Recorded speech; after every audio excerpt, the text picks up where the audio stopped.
If you're enjoying the Health Geeks Book Club podcast, we'd appreciate if you hit the subscribe button, leave a like, rating, or review, whichever your preferred podcatcher platform allows.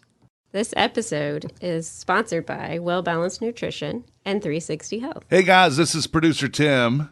Kristen and Eleanor are taking a much-deserved break and catching up on new health books to review and talk with you about. In the meantime, we're going to replay some of Kristen and Eleanor's faves. Let's call this a Redux. This week, we're revisiting episode number 32, The Willpower Instinct, by Kelly McGonigal. Enjoy! Welcome to the Health Geeks Book Club podcast. Listen in as Kristen Norton and Eleanor Russell review all those great health and wellness books you've been wanting to read or you have read and want to talk about. Here's Kristen and Eleanor.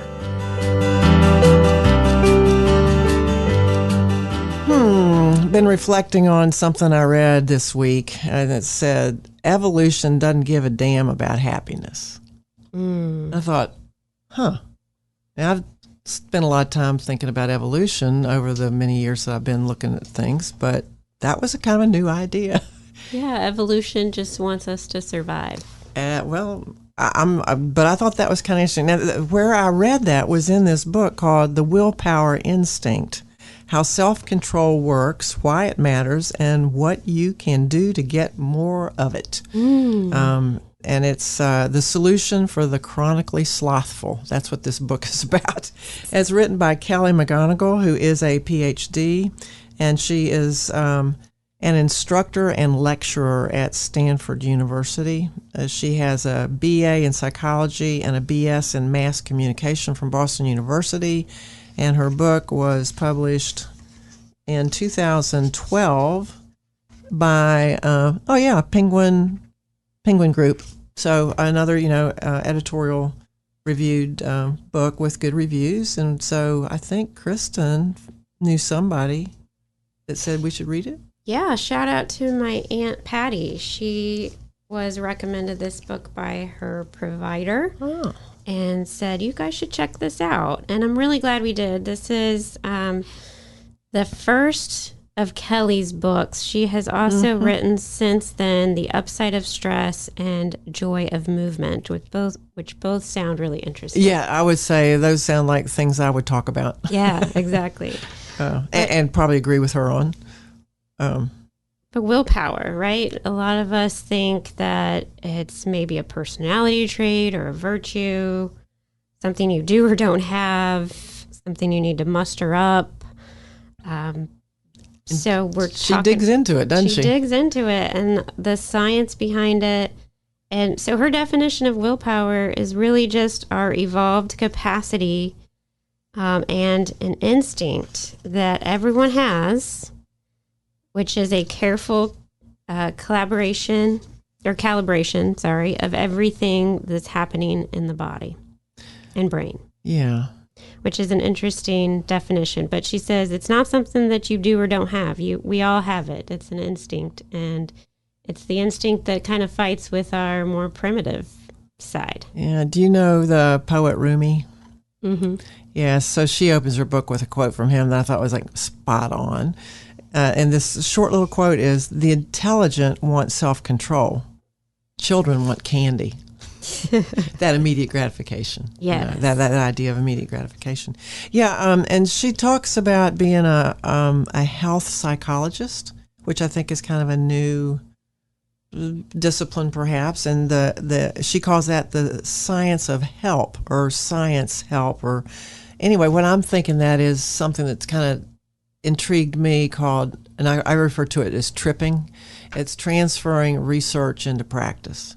And so I think that's what she's taken the time in this book to talk about, is some things that we've learned out of research, but she's trying to say, here are some tools you can use if you're struggling with what you want and what you really are getting. Yeah. and how all that's structured. And the neat thing is, it's not only the research that she shares, but since she has taught this class at Stanford, she also, chose the things that really resonated with her students over time and shares their stories of how, because the research can say one thing, but then when you apply it to life, it could not necessarily be as impactful. So I thought it was cool that she shared a lot of her students' stories and what meant the most for them. And I think that makes it readable because as readers, we need to have little stories, and anecdotes help us. But then she backs it up with some stronger data as well, rather than just her students. Yeah. Because that's a small subset of data. But she does talk on TED, and a lot of us like TED Talks. So if this intrigues you, you might look for Kelly McGonigal out there, and she'll talk about stress or the joy of movement. I didn't see one about this particular topic, but it may be out there. And she wants us to become willpower scientists. Yeah, can I share a story? Yes. So I am working with this gal, we'll call her Sarah, and she has an engineer job by day, and she's starting a company by night, so after work. So she is very busy, and although she's pursuing her passion, that leads to a lot of exhaustion and some stress. And she recently told me that I've observed that my body wants one thing and my mind wants another. And, we talk about listening to our bodies or whatever, but this is the challenge when we realize that we have this conflict within us. And the book goes into that this is the problem of two minds. Yes. We have a primitive brain that has been around forever. It's the one that wants that instant gratification. I call it the animal brain. It goes off of its senses. It sees it. It wants it. A little bit impulsive, maybe. Impulsive. And then you've got your newly installed self-control system that has evolved to help us learn, have language, be able to make decisions, and be part of a tribe. That's how she a little more described self-control, maybe. Self-control. So we have the primitive brain and the self-control system, two different parts of the body, or two different parts of the mind that are often conflicting with each other. Yeah, and anyone that has read what would we call theological texts, something in the spiritual realm, these ancient documents. In the Christian literature, they talk about the angel on one shoulder and the devil on the other shoulder. The one that causes you to do well and the one that causes you to sin. They also talk about practices that can help. So I think we, as people, we have known things for a long time. It's the choices we're making to incorporate them into our lives. And maybe some people have never been confronted with these ideas because we've pulled away from knowledge sources. So I think it's pretty solid discussion area she's in here, and to get into the science of it. And you were talking about stories with Sarah. Did you want to say anything else about Sarah's situation? No, Sarah was just, trying to eat better but to reconcile the what her mind wants and what her body wants. Right. She was trying to cut back a little bit on the sweets, and she was like, well, my mind doesn't want the sweets because I want to be healthy, but I'm exhausted and my body is saying eat the sweets. Yeah. Just fix it right now because I will feel better. Yeah, so there's this classic story in psychology and psychiatry about a man named Phineas Gage, and he's been in some of our other books, and I have run into Phineas in my life, so I'm kind of charmed by Phineas. He was a very, well put together young man, had a job of responsibility. I think they were building the railroads, and he was a foreman, on this construction team, and people looked up to him. He had integrity and morals, and was a good fella. But this tragic accident of this tamping rod, which is, if you don't know anything about explosives and dynamite, that you take like a 3-foot or 4-foot steel rod and tamp the dynamite into a hole and then light it. Well, you're supposed to step away and take the tamping rod with you, and evidently somebody didn't do that. Mistakes happen, and this tamping rod goes through this guy's head. And everybody thinks, whoa, this guy, he's dead. Well, he just stands up and says, oh, yeah, okay. And was able to talk and walk, and, the top of his head's gone. So it's a little bizarre for everybody around him. But the medical story of that, because it was back in the 1800s, is somewhat, limited with their resources and infection control and stuff. But the guy recovers. And so the story of Phineas is that you knew who he was before, and then this injury, and now changed his personality. Yeah, he blew out his what you say, newly installed control center, which is called the prefrontal cortex, or it's the neocortex. Yeah, well, the neocortex is that whole thing that balloons over the brainstem. But that front part where judgment and decision making and rational thought occurs was like destroyed in this guy. So he became very impulsive, unable to control his emotions, and was very erratic and vulgar. It was just not Phineas Gage anymore, but he was totally functional. So that was where we learned kind of what you're talking about. We have a primitive brain that will control our breathing and, some of the heart rates and satiety, those sorts of things. And at the back of our brain, the cerebellum will help with the more motor. We learn things about mapping of the brain. And so this idea of prefrontal cortex and the control center is pretty well identified now.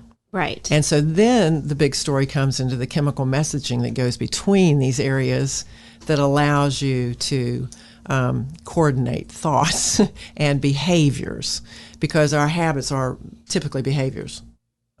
And so the idea of dopamine being a neurotransmitter that once it and we have read another book, I don't know if you listened to our review on it, but Atomic Habits, talking about when you build a habit, there's a cue, there's a craving, there's a response, and then there's a reward.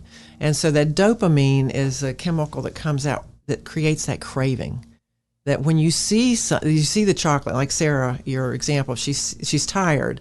So by being tired, if you're sleep deprived or if you're terribly distracted, you're kind of severing the connection between that prefrontal cortex and that more primitive area.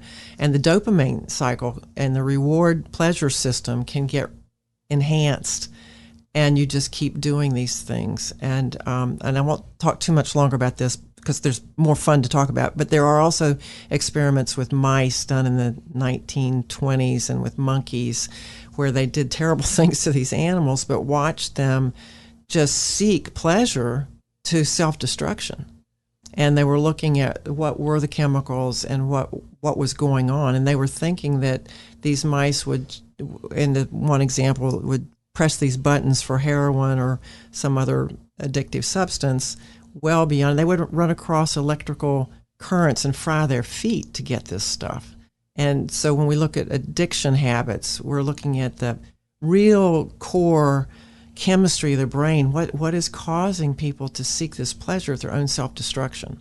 And so now when you talk about willpower, how do you work with those chemical messages and interrupt them and reestablish the better chemical structures?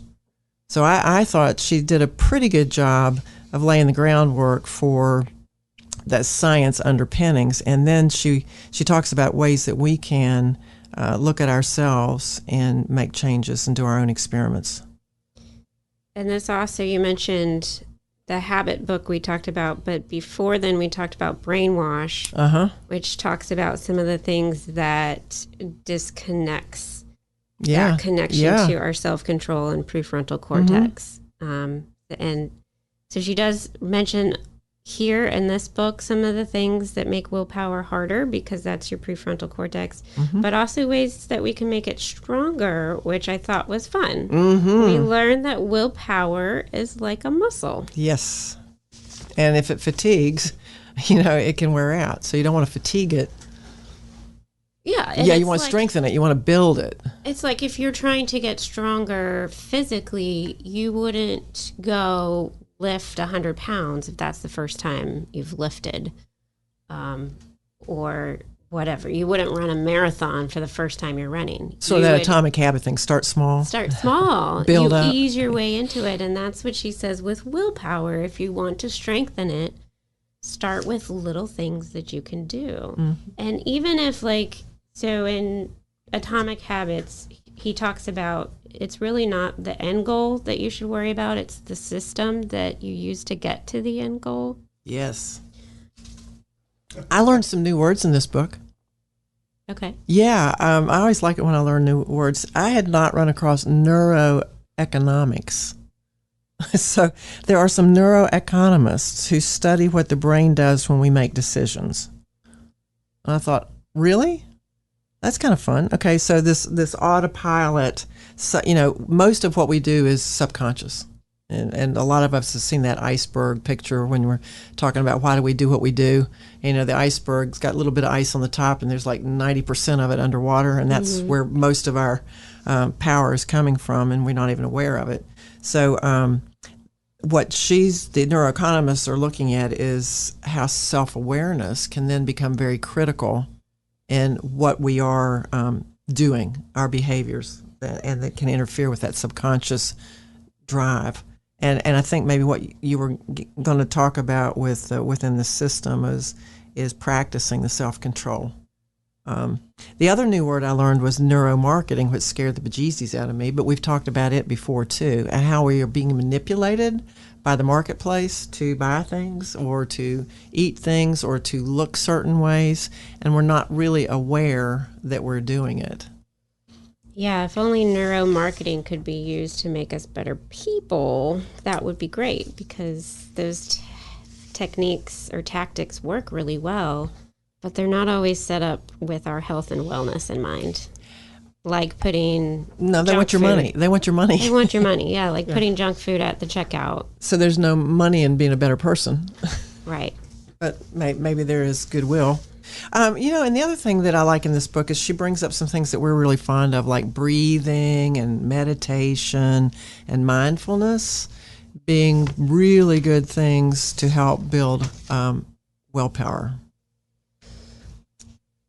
Yeah, I want to share that. In here she says, one study found just 3 hours of meditation improves self-awareness and self-control. So that would be, if you could meditate for 10 minutes a day for 2.5 weeks, you would have improved willpower. And I have a story about my experience with that. Okay. I did a practice called centering prayer for a while, and then because it was so good, I quit. But while I was doing it, I think my brain was being they say our brains are plastic and you can make new connections. And prior to doing this practice, if I went into a craft store and loaded up my little, because I like to do crafts, and loaded up my little basket with a whole bunch of little teeny things, like the lady in front of me, only she put a lot of stuff in there that didn't have price tags on it. And, so each one of those had to be price checked. I would have gone berserk, like, get me out of this line, put me in move her away and let me get, I would have been very self-focused. And so after doing this practice, road rage would be another example of this, but I don't have that one. But after the practice, I was in one of these lines, and there was one of these ladies, and it was at Christmas time, and there was all sorts of stuff in her buggy, and none of it had price checks. And I was just sitting there going, well, that's cool. That's fine. Oh, wow, isn't this a nice store? Look at that nice lady over there. And I had the self-awareness to go, you're behaving differently than you normally do in this situation. So I do think, from my personal experience on just a simple little thing like that, it can have big effects on how you approach the world. The meditation. And and if your stress hormones are flying out, because I do know from physiology, you got a flood of stress hormones. It's not good for you. Well, yeah, what I thought was really interesting is the opposite of the fight or flight. Mm-hmm. We hear all the time about the fight or flight system when we're stressed, and our body just kind of is like, we have to react. We're stressed. Our heart rate goes up. Oh, yeah. And but before you get to the one that she introduces, from my perspective, I thought she was going to talk about the breed and feed, which is the parasympathetic counter to the sympathetic fight or flight. But she comes up with another one. It's the willpower instinct, really, the pause and plan. Yeah. So when your heart rate is lower and you can remain in a calmer state, that's your pause and plan. And I thought that is just great, because when we pause and plan, we're able to use our willpower. And if we do the pause and plan for like little things throughout the day, then it can become easier to do it for the bigger things that are more important to us and perhaps harder. Yeah. And that pause thing, I think, has to be triggered by self-awareness, because the planning is a prefrontal cortex. And so it's stopping what's going on in your brain long enough to let that rational area take charge. Right. But knowing when to take that pause is a self-awareness. So some of us wear these watches that buzz us and say, you know, what do you think about what I just said? Yeah, I think that the watches remind us to get out of autopilot, right? And so she says, like, something as simple as not crossing your legs when you sit down, if that's what you normally do, or writing with your opposite hand. Those are the little things that you can pause and plan to do, and that increases your willpower capacity. Yeah. Which is neat. Yeah. And I think, and you know, this meditation and mindfulness, not news. There are people that over centuries have known that this was a good thing for us. But I'm glad that more of us are hearing about it. Right. What did you think about her discussion on social control of our willpower? You know, I had always heard you're the product of the 5 people closest to you. And I think a lot of us may have heard that as well. She reiterates that. Yeah, and it's come up in other books as well. But, you know, if you are more likely to eat unhealthfully if the people around you do so. You're more likely to be in a bigger body and overweight if the people around you are doing so. And then vice versa. If you're around people who are high achievers and going after their goals, then you're more likely to be that way too. And how does that tie back to willpower per se? What does she bring? Like, you may want to be in a smaller body, but if you're surrounding yourselves with people who don't, it's going to be harder for what the evidence is. Water seeks the lowest level, I guess is what you could say. You know, or if the water rises, all boats rise. So if you're trying to pick up healthier habits, then you don't necessarily have to ditch the people in your life that are important to you, but maybe gain more people who are trying to. And just acknowledge that this is why I'm having trouble. You know, I need a community. We are social animals, and evidently there's something to the fact that if we're in a more positive social context, we will tend to be more positive. The power of that is big, and we need to tap into that if we can. And I'll just say that I think, you know, the research in the books we read about talk a lot about overweight and obesity, but I don't think that body shape or size has as much to do with our health as we make it out to be. So spending time around people who have healthier habits, in my opinion, is more important than spending time around people in certain body shapes. I'll just have that. Yeah. And I took a couple of issues with a few little things in the book as well. And then some ideas of why didn't she do this came up for me. On the hyoid bone on page 10, I thought, I don't know if I'm going to read the rest of the book. Because she was talking about the hyoid bone involved in speech, which, it may be because they're muscles that it's the only bone in your body that doesn't articulate with another bone, which makes it really cool. And it's the one, if you crack it, you have a little bit of trouble. It hooks the muscles of your chin to it, and it hooks to the thyroid cartilage of the larynx. So the primary function for it is to help lift the larynx out of the way when you're swallowing. It lifts it up and lets the epiglottis cover your airway and allow food to enter the esophagus. So to me, to bring up the hyoid bone in this conversation was like, why are we doing that? But okay. And it may have a little bit to do with the resonance of the voice.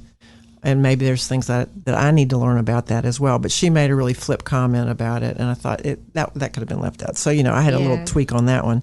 And then, I have another one that I'll bring up after I bring up this idea. Back at the very concept of her books, she's saying the willpower challenge. She says, be a willpower scientist. Look at yourself under the microscope.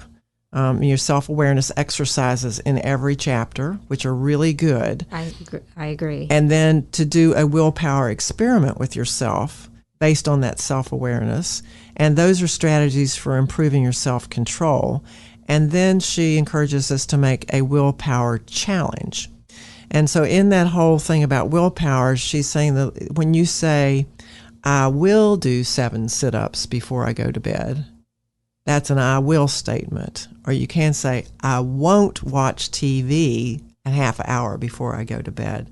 That's I won't.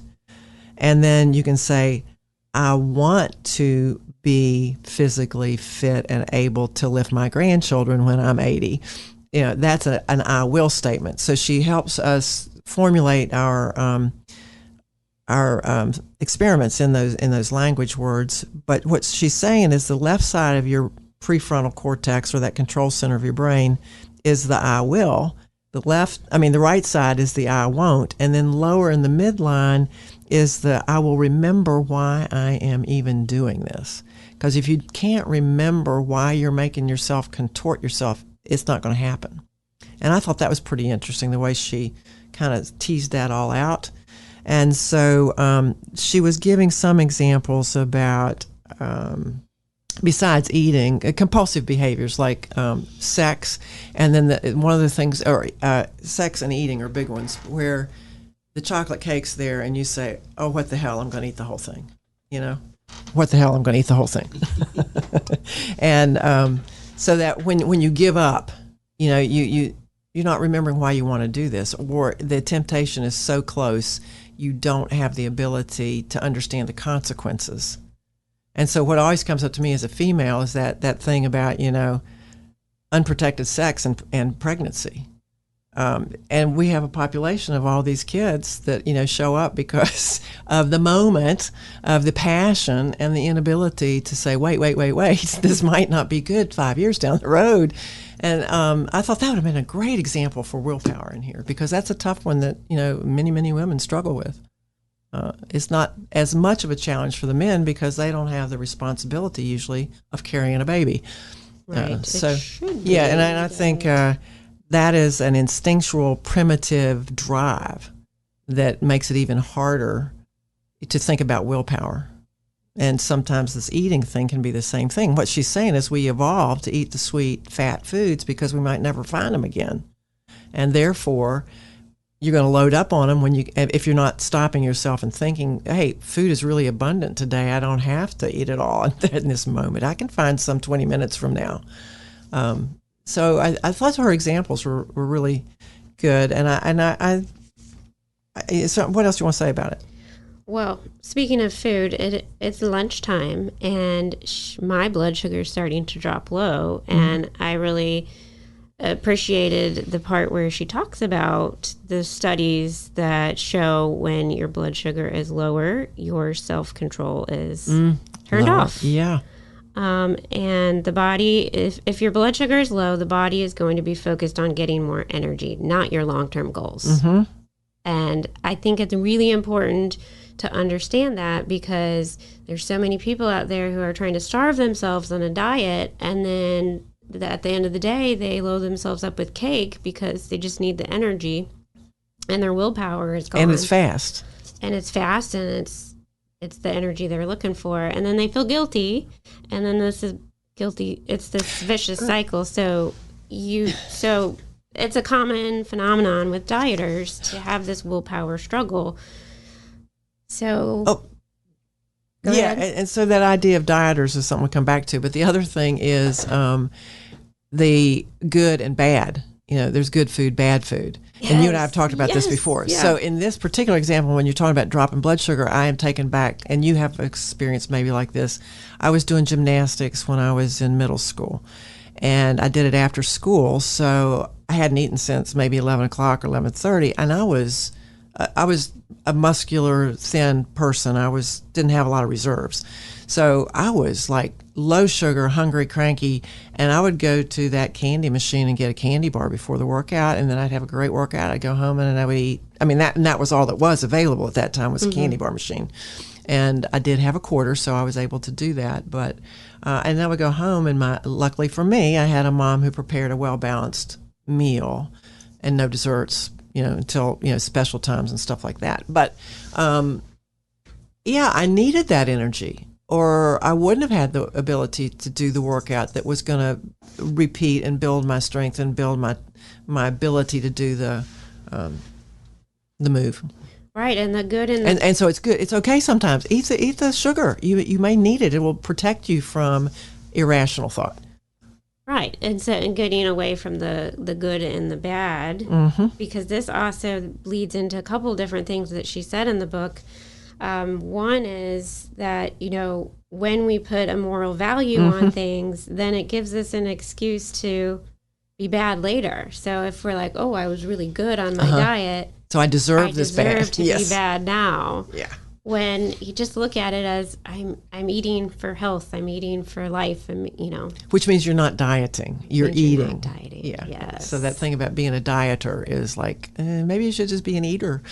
And then the other thing about the good and the bad is the white bear. Oh wow, that's fun. Yes. Tell us about the white bear. So there's a white bear experiment where participants were told, whatever you do, do not think about the white bear. And I think this guy had to sit in the corner.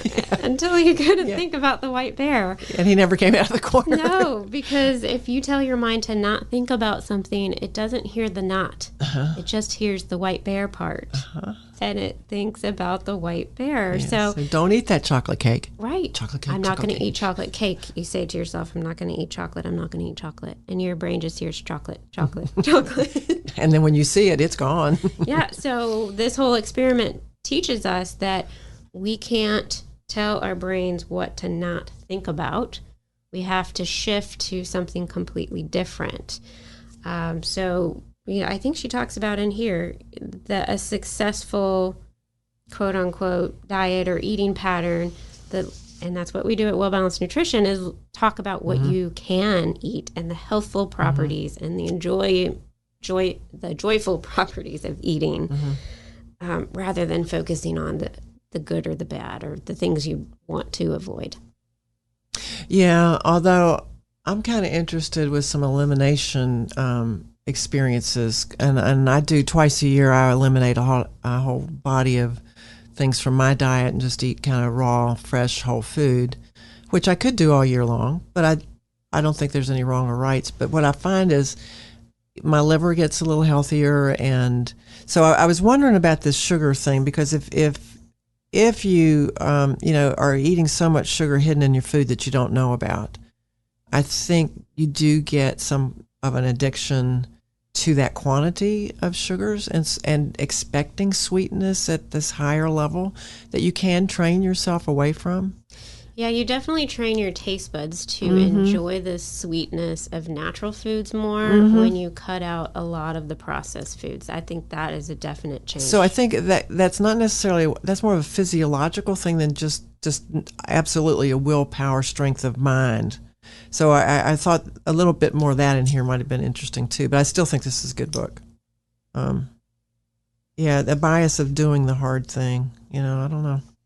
If your brain, and taking care of the whole body, making sure you get your sleep, making sure you laugh, making sure you take time to be mindful, that you take a breathing break or a green walk outside. So she does give some really good ideas at the end of this book as well about things that you can do to strengthen your immune system and catch your self-control. And I liked her summary pages. I do too. You were talking about the exercises and the summaries at the end of each chapter. I thought those were really helpful.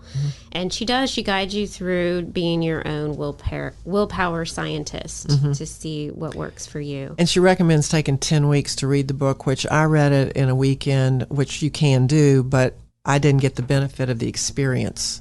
And I think that's what she's encouraging you to do, is take this book slower and actually do those exercises, and you will find probably some changes and things you might like to change. There's so much more in this book we can talk about, but maybe we'll have a chit-chat session on that. Okay, good. Well, I'm Eleanor at 360health4u.com, and I help people make healthy happen. We do that with education, discussions. We do that with products. We do that with community, and we do that with a business opportunity with anybody that would like to join me in the wellness industry. And I'm Kristen Norton with Well Balanced Nutrition. Find us on social media, on Instagram or Facebook under Well Balanced Nutrition NC.